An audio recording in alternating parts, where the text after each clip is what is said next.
Got 6 holes drilled in the concrete here. They're all about 6 to 7 inches deep.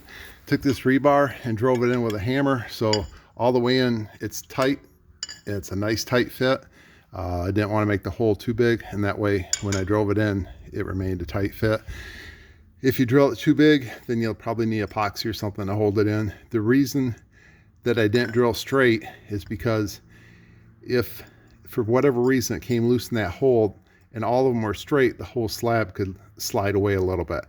When they're at an angle, then in order for the concrete slab to slide away from this piece, it would actually have to break a chunk away.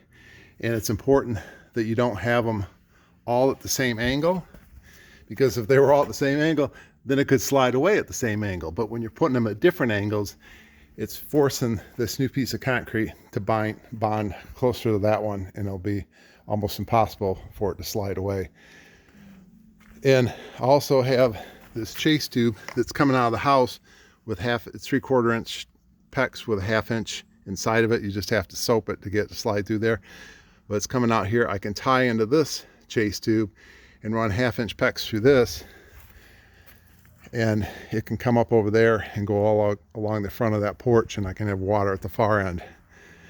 And then this porch is tied in to the front of the house also with the same principle as it rebar at different angles, so it'll keep this piece of concrete attached really nice and tight to the house. So it's just a nice way to keep your slabs tight and from moving apart from one another.